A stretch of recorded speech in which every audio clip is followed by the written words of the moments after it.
Strengthening your intuition does not have to be some hard magical thing. It can definitely be practical, and in this video I'm going to show you tips on how to do it. The first thing I suggest that you do is decalcify your pineal gland. So the pineal gland is a tiny gland within your brain that helps control the circadian cycle of sleep and wakefulness by secreting melatonin. Thus, it connects the spiritual and physical worlds. So if it becomes calcified, what ends up happening is it affects our connection to the spiritual world. One of the main things that calcify your pineal gland is fluoride. And fluoride is in toothpaste, and it's also in your tap water, and sometimes it's in things that you consume that have a lot of heavy metals in it. So one thing that I suggest is drinking more spring water and eating a healthier diet. Remember when we got that wave of people going vegan and vegetarian? That wasn't completely crazy. Eating a healthy, clean, green diet actually helps to flush out those toxins and all of those metals. And again, it helps clarify your pineal gland. So what you consume is very important. So switching to a toothpaste with no fluoride in it and drinking spring water will actually help significantly decalcify your pineal gland. So when you switch over to that, or at least trying to have that diet more consistently, you will see significant changes in your mental clarity, your physical clarity, thus opening you up to intuitive insights and your own psychic gifts. Once you kind of start eating right and taking these things out of your diet, you probably will naturally be more inclined to want to work out, go to the gym, swim, get into more exercise and physical activities. This will actually really help you with your clarity and connecting spiritually. It has been scientifically proven, so I do always suggest for you to look that up. But incorporating these healthy things in your lifestyle really does help your intuition. It's not a hoax, y'all, I promise. The next thing is to meditate, and I mean meditate consistently. A lot of people tell me that they struggle with meditating because they can't shut their mind off, but that's kind of the point. When you meditate, the idea is to master your mind, and the only way you're going to do that is actually sitting with it. So whether it's 5 minutes a day, when you do that consistently until you can get up to at least 15 minutes, then you can really start to master your mind. Note that there are different types of meditations that help you to achieve different things, like speaking with your inner child, releasing emotions, mastering the mind, being present. All of those things you can do, but essentially the overall idea is for you to get comfortable with those thoughts and not have an opinion on them. So if you're able to master, let's say for 5 minutes of just sitting with your racing thoughts and breathing and trying to focus more on your breathing and less on what you're thinking, then you'll start to make room for the intuitive insights to come in. Because the issue really is that we all think too much to a point where we can't hear the guidance being given intuitively from your psychic gifts or from your source. So when you have mastered your mind, you're more open to hear, but you only can do that with practice, and that's where meditation comes in. In my meditation journey, the first 5 minutes is the worst, because the first 5 minutes, your brain is fighting you. Your ego is fighting you to get up and do something, think something, fix something, talk to somebody. But after that 5 minutes, it's relaxing. You're breathing, you chilling. You know what I mean? You may have a thought here and there, but you're not necessarily stressed. And that next 10 minutes of meditation is when you kind of start releasing and just kind of sitting with your thoughts. I don't know how many times I've been in a meditation, and after that 5 to 10 minute mark, all of the answers that I had to any questions I had just started to come in, because I was actually allowing it and just being present. So a tip is not to focus on shutting off your thoughts. My tip is to actually be okay with your thoughts until they just kind of naturally go quiet during your meditation. I promise your intuition is going to strengthen from this, because your mind won't be as cluttered. Consistency is so important with meditation, because the more consistent you are, the more your mind and body get used to that quiet time, which means that your intuition can actually shine through. And you feel comfortable listening to it, because you know the difference between your racing thoughts and your intuition trying to tell you something. But you can't really figure that out if you never really give it the space to come through in the first place. You feel me? And I know I kind of touched on this, but being present as well. Meditation helps with being present. A lot of the time, your intuitive hits are going to come to you when you least expect it. Like, how many times have you had an intuitive feeling about something or someone, and you can't really explain it? It was just something that you observed because you were sitting there, you were quiet, you were just in the moment, and you noticed this, and you happen to be right later. It's the same sort of concept. The more you learn to be present and in the moment, the more you can observe, the more you can notice when you're feeling weird or something feels off, and then you're able to trust it. You definitely can practice being present without meditating. I find that meditation is more practical and more like something you can apply, because otherwise you would just have to constantly police yourself to be present. So if that works more for you, I would also suggest doing that as well. But I'm always suggest meditation because it's the bomb. The next thing kind of works hand in hand with meditation: shadow work and self-awareness. Before you're able to master your intuition, you have to master yourself. You have to have a level of self-awareness, because it's hard to notice the world around you and the things that are going on with other people if you're in denial of yourself. And shadow work, we can probably do a whole separate video on shadow work and how that works and what goes on when you do it. But essentially, it's just being willing to pull up the dark parts of yourself, look at them, and either do something about them if there's something to do, or being accepting of those things. So the more self-awareness you have of yourself, the more self-awareness and acceptance you can have for other people and other things. And that can be really hard, because of course we can probably admit things, our insecurities or things we don't like about ourselves. But can we dig into something that happened to us in childhood and decipher it? Or something that we may have pushed away because we are ashamed of it? Can we bring that out and look at it and actually say, you know what, this happened to me and that's okay, or this happened to me and I'm gonna grow from this, and actually make some change. You can eat right, you can meditate, you can, watch all the spiritual podcasts and videos in the world. But if you have not applied any of that knowledge to yourself and actually worked it on a daily basis, it's gonna kind of fall through the cracks, and it's not going to actually help you or help anybody else or strengthen your intuition like we're trying to do here. The more awareness you have of yourself, the more awareness that you have of the world, the more you can trust when your intuition tells you something about it.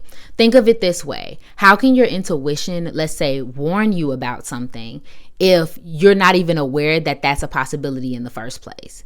It'll be as if your mind will forever question your intuition if it doesn't trust that your intuition could have a point. So for example, if you know you have a habit of running from conflict, but you haven't admitted that or accepted that about yourself, when a situation happens where someone else is running from conflict, your intuition will tell you that, but your mind will tell you, no, they're not. Maybe they just having a bad day, or maybe they just forgot their phone. You'll come up with all of these excuses to avoid the fact that this is actually what's happening in the moment. Sometimes it won't be something that you already are aware of within yourself. Maybe it'll just be that you don't like something, or that you really do like something and you feel happy in these situations. You can only notice them or apply them when you've taken the time to be aware of how they make you feel. So practically, self-awareness and shadow work looks like journaling. It looks like actually being aware of yourself in the moment. So when those feelings arise that you're not so proud of, don't push them down. Don't come up with an excuse. Accept them for what they are. You feel upset, you're upset. You feel happy, you're happy.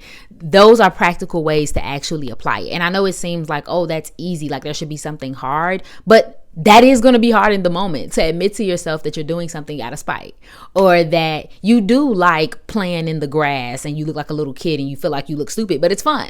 Those things are going to be hard in the moment. So that's an exercise you can actually do. There's also therapy, and there's also doing things like yoga or other spiritual practices that help you be more present in the moment and bring up those emotions and those feelings for yourself. So that point leads into my next point, which is just awareness. Awareness of the world, awareness of what's going on around you. Awareness will always lead to consciousness. Once you've mastered self, once you've learned to be present, once you've stopped putting things in your body that inhibit your connection to the divine, to the spirituality, to your intuition, then you start to notice the world around you. You start to notice that you're seeing angel numbers. You start to notice that someone answered your question that you had in your mind, that you know for a fact that you didn't tell anybody, but they just kind of walked up to you and told you. You may notice that, you feel the shift in energies in rooms, and not just with people, but it went from hot to cold all of a sudden. That felt like a presence. You may notice that when you went to sleep last night, you had a certain dream, and then 2 weeks later, that dream came to pass. When you do the first 3 steps that we discussed, your awareness of the world starts to open up. The key here is to not deny it. Because what we often do when we notice our synchronicities, and we notice that we have a psychic gift, and we notice that we predicted what someone would say, or we notice that we smelled something, or we smelled someone before they walked into the room. When we notice those things, we often tell ourselves, I'm crazy. Ain't no way that just happened. Nope. I didn't sense that. Yes, you did. And once you start to accept that, again, back to that acceptance piece, you start to accept that, appreciate that, validate that for yourself, you start to see it more and more everywhere. The more you increase your awareness, it's almost like the world starts coming to you. Y'all ever seen, I forgot what the name of the show is, but there's a show with a lady I think she speaks to the dead or something like that. And once they notice that she can see her, they like all start come running like, hey, I'm here. That's kind of what the universe does once they realize that you're aware. It's almost like, okay, you saw that angel number? Bet I'm going to send a dog that looks just like the dog you grew up with a message for you. Like it's it can be just as random as that, but y'all get what I mean. If you're on this journey, you know what I mean. Once you see one thing, it's almost like it leads into to the other. Again, the key is not to deny it. The key is not to gaslight yourself or to go telling someone that you know is going to gaslight you too, because that's a whole nother thing. Accepting that and having that awareness and having that validation within yourself. Try not to close your eyes, because the more your intuition opens, the more you'll want to kind of shut off. Because for some of you, you may realize that you're clairvoyant and you have psychic visions. You may realize you have a proclivity to feel people's passed on loved ones. And so you may want to close your eyes. Of course, we're getting into religion, so you know what I mean? If you have like religious beliefs against these things, of course, protect yourself, do your prayers, do whatever it is you feel most comfortable doing. But I do highly suggest that you don't shut it off if you're looking for this to increase, because those are insights for you. There's a reason why we have those weird feelings when we're going into a dark alley and we don't feel comfortable. There's a reason for that. You're being intuitively told. But if you're always gaslighting yourself, you might put yourself in a dangerous situation or miss out on a positive opportunity because you're denying what you perceived. That leads me to my last and final point: application and trust. Once you have mastered all the other steps, you are consistently meditating, you are consistently eating right, you are self-aware, and you are trusting, don't be afraid to apply what you know. Don't be afraid to trust your intuition, because you, especially through meditating and shadow work, you will start to learn the difference between your fears and your intuition. Fear is an emotion. It changes depending on the day. It changes depending on, the hour. Your intuition will stay consistent no matter what mood that you're in. So if you find that you start to notice the difference between when you're fearing something and when you are having an intuitive hit, which is typically you feel very indifferent. You just have that opinion. You don't know why. You don't know where it's coming from. That's just how you feel about it. You just know.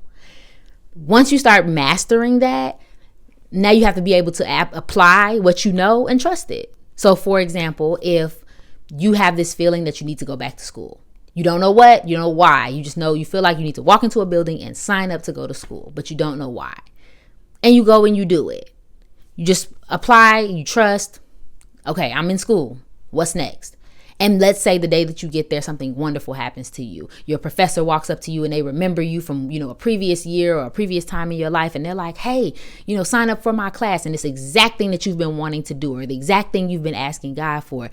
You trusted yourself, you applied it, and now something great is happening for you. It's the same kind of concept. And again, we can always apply it to like bad situations. Being able to apply it and trust without downplaying yourself. And from there, your intuition will just get stronger and stronger and stronger if you apply these 5 steps pretty much every day. All right, my love. Thank you so much for watching this video. I hope this clarified some things on how you can boost your intuition today. Comment below your own tips or how you plan to apply these tips to your life. And remember, I love you and I hope you're having an awesome day. Bye.